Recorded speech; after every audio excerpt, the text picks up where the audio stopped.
নমস্কার বন্ধুরা, উর্মিলা কিচেন। আজ আপনাদের বানানো দেখাবো কুমড়ো পাতার পকোড়া।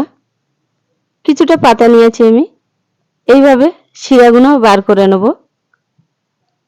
সব পাতার শিরা বার করা হয়ে গেছে। একটা পাত্র নিলাম, এক বাটি বেসন দিয়ে দিলাম, স্বাদ মতো লবণ দিয়ে দিলাম, হাফ চামচ মতন হলুদ দিয়ে দিলাম, হাফ চামচ ঝালের গুঁড়ো দিয়ে দিলাম, হাফ চামচ জিরে দিলাম, সামান্য পরিমাণে কালো জিরে দিয়ে দিলাম, দিয়ে অল্প অল্প জল দিয়ে বাটাটা বানিয়ে নেব।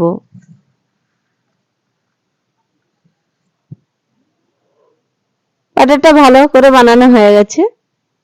কুমড়ো পাতা দিয়ে দিলাম, দিয়ে এইভাবে বেসনে চুবিয়ে নিলাম। কড়াইতে তেল দিয়ে দিলাম, তেলটা গরম হয়ে গেছে। কুমড়ো পাতার পকোড়া দিয়ে দিলাম। আপনারা বাড়িতে ট্রাই করে দেখতে পারেন, খুব ভালো লাগবে খেতে। এইভাবে সবগুলো ভেজে নেব। কুমড়ো পাতার পকোড়া হয়ে গেছে, একটা প্লেটে পরিবেশন করলাম। আপনাদের ভালো লাগলে কমেন্ট, শেয়ার, লাইক, সাবস্ক্রাইব করবেন। আপনারা ভালো থাকবেন, সুস্থ থাকবেন।